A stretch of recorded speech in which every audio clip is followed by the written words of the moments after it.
This, have we seen this before? Yeah, it's actually 2S. It actually is. This is the Jordan It's not 1 safe at all. retro fragment. It's literally not. It originally retailed for $185 in 2014, but today a pair can resell for up to $2,000. And this is the Yeezy Boost 350 V2 Core Black Red. Yo, the man is the thing is $20 in 2016, and now resells literally for talking, $900. and talking is 2S sometimes. The fragment's resale value more than doubles its competition. These shoes were both sold in limited releases, so why did Jordans become so much more expensive? It all has to do with the value of the Jordan brand and how it makes and markets its iconic sneakers. The fact that it's made in China where the tariffs are higher, made in the best factories, made with more material. Basketball shoes tend to use more material than a running shoe. And then trying to be as close to the original product are all things that have driven the prices up there. According to Matt's research, the average price of a basketball sneaker is about $110. But chat, but guys, I don't want to be weird, but Jordans look terrible, dude. I think they're terrible. Price is about $145. To understand why Jordan brand can charge... They look like space shoes or something. Something you would put in to protect your toes from being, having like the fucking moon dust or whatever the fuck. More. Let's go all the way back to the beginning, before the Jordan 1 was introduced. Before the 1984 to 85 season, Nike signed an unproven MJ to a 5-year deal worth more than 3 times the richest contract to that point. But that wasn't the only unusual decision Nike made while launching the Air. Wait, how much was that? 500 per year, only? Times the richest contract to that point. But that wasn't the only unusual decision Nike made while launching the Air Jordan brand. That's a decent month for me, dude. Swapped the No, I'm kidding, relax. I'm just kidding. Shut up. Violated the NBA's uniform policy and resulted in a $5,000 fine per game. On September 15th, Nike created a revolutionary new basketball shoe. On October 18th, the NBA threw them out of the game. Damn. Nike recognized this unique marketing opportunity and footed Mike's bill as he went on to win Rookie of the Year, playing every game in his band's namesake sneaker. It just showed that he was rebellious and it was something that people gravitated to and they wanted to wear them too. It was like the first sneaker that really shook up sneaker That's pretty culture. smart, I think though. It's the shoe that catapulted sneakers to where they are today because it was the first shoe that people saw and wanted more than the average shoe. Mike's success as a rookie made a big impact on Nike's bottom line. The original Jordan 1 hit stores across America in March 1985, priced at $65. And at the end of the year, the Air Jordan franchise had made... Chat, you know what's good about these shoes, actually? Now that I think about it? It's not even that bad, because you don't even have to worry about snow falling and stuff like that, right? And having your toes be scuffed by all the water and the cold, because these are literally boots. They're literally boots, right? Air Jordan 2 wasn't as successful. After just 18 games in his new design, they look Jordan like suffered boots. a season-ending broken foot. Hey, it is what it Surfaced is. about Mike being unhappy and looking to jump ship to Adidas. The Air Jordan 3 Yeah, they're became a crucial boots. crossroads for They're Jordan not and sneakers. Nike. Enter Tinker Hatfield. Today, he's known as the architect of modern sneaker design. Back then, he was known for innovating Nike's Air Max technology. His Jordan... Guys, why do you like these shoes so much? I don't get it. I don't understand. Why do you guys like these shoes so much, dude? 3 design became legendary. It pioneered the first ever mid-cut basketball sneaker, included elephant print overlays, and immortalized his airness in the Jumpman logo. And Tinker incorporated his Air Max technology into the sole. Those 3 things, I think, brought its cultural importance because the bubble. It was a statement shoe, right? So now you were actually making a statement by wearing a basketball shoe, which wasn't necessarily the purpose of wearing a basketball shoe off court. The company's rollout of the Jordan 3 was equally as legendary as the design. Nike's marketing team connected Jordan with Spike Lee for what would become some of the most memorable commercials in history. You know how I get up for my game? Do you know? Do you know? Do you know? That's right, Air Jordan, Air Jordan, Air Jordan. You really saw the Jordan brand become a luxury brand in the United States. It was our designer sneaker, and it made the shoes very visible, and that's a big part of conspicuous consumption, is to be able to look across the room and see that that person's wearing a $100 shoe or a $300 shoe in today's parlance. During all this, the price of Jordans had jumped to $100, significantly higher than the top basketball sneaker at the time, Converse's Weapon. Jordan marketed its sneakers as a look. Damn, dude. I just realized a lot of people had those when I was a kid. Chat, a bunch of people had those. This? Like the arrow and the star? What are those called? They're Converses. Yikes.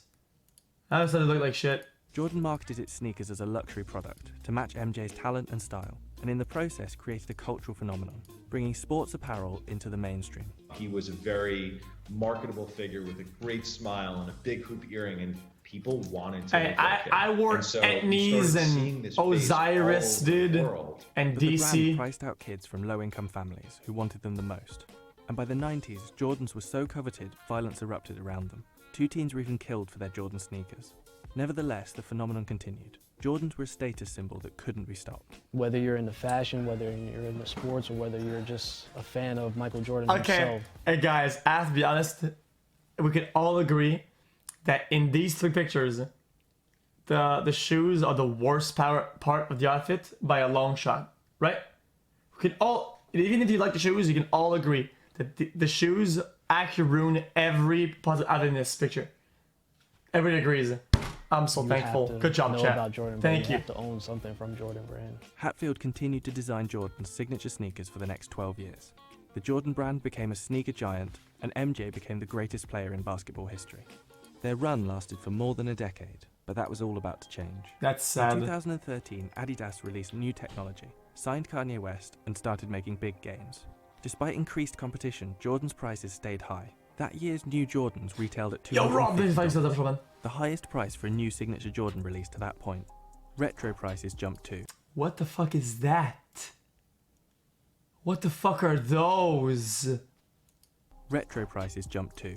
A retro is a re-release of an original shoe. $220 for these, $400 for these. This happens with every sneaker brand. As they see the resale prices of their shoes go higher, they want more of the pie. And so they started to try and get more of the pie. When Adidas came out That's with scummy. a lot of their more popular styles during that era, it caused a lot of people to just say, I'm gonna stop buying Jordans for right now, and I'm gonna focus on these newer styles that are comfortable, that are cool, that are trendy. Jordans weren't selling out as fast as they had in previous years, and Jordan increased supply to balance out revenues, but it oversaturated the market. According to Soul Collector, between September and November 2017, Jordan released 30 different retros. The price hikes, combined with an oversaturated market and increased competition, led to what Soul Collector called Jordan fatigue, and Adidas's market share nearly doubled. Jordan brand president Larry Miller admitted that the brand had released too many shoes and needed to figure out how to connect to young consumers again. And Nike CEO Mark Parker did just that with his edit and amplify strategy. He helped Nike's R&D cut down from 350 sneaker ideas to 50.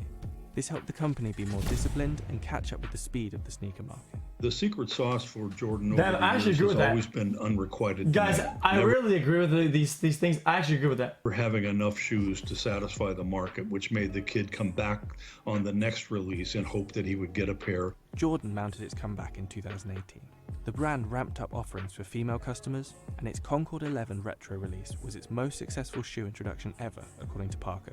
And they've been able to connect to a new generation, tapping Travis Scott, Virgil Abloh, and more to offer their takes on the historic designs. Today, you Guys, I don't know how those even sell. This is dog shit.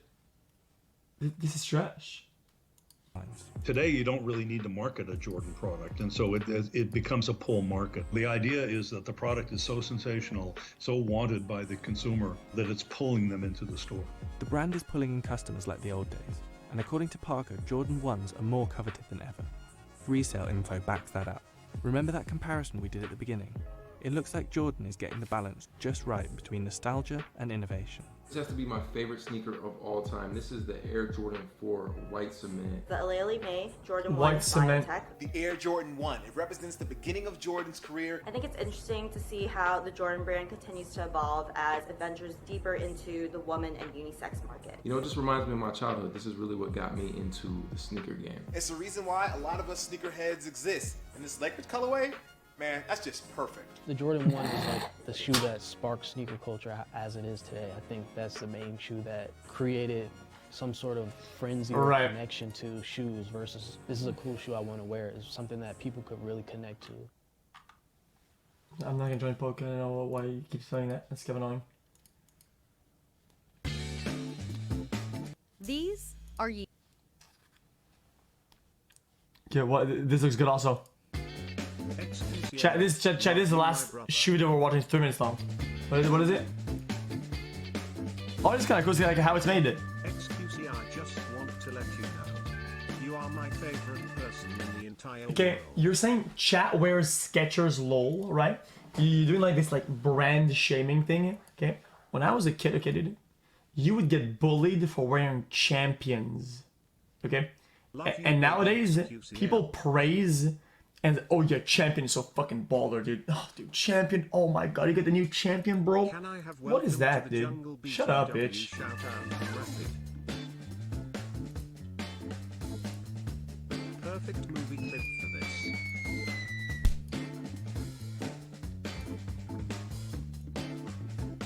xQCL.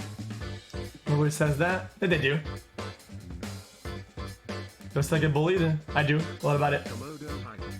It doesn't define me. Right there, baby.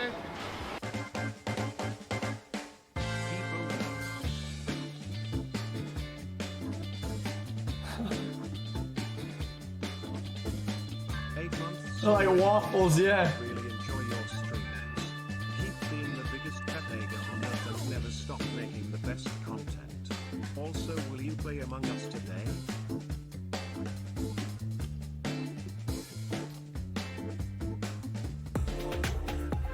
Ugh! What is that? Look at the earwax.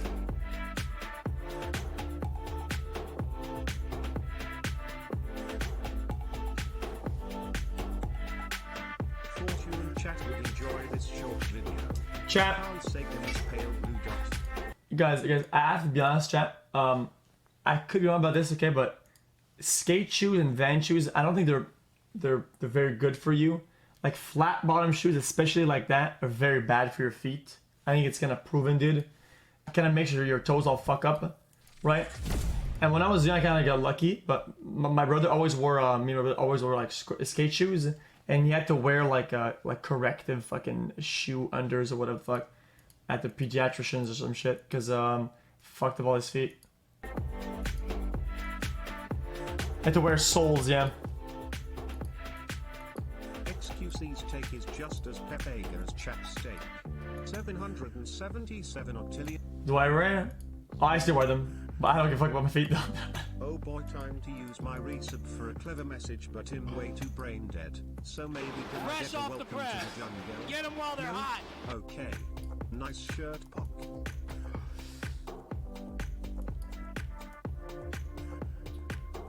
Okay, man.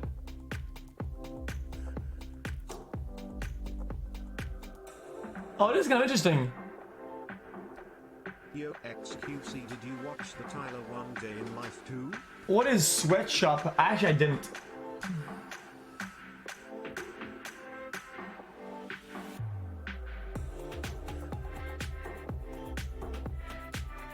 Hey, Mr. Cow. It's been 14 months.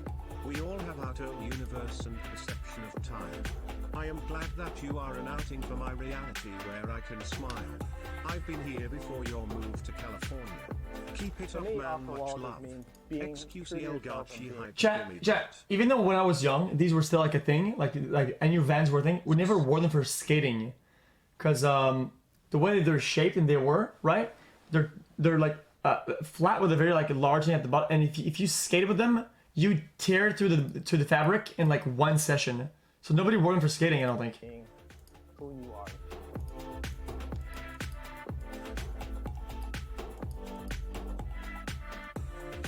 Much love, xQCL. Also, guys, okay, I'm done with my fashion takes, okay, chat. But I think that high tops are never okay. Thanks, Mr. Cow.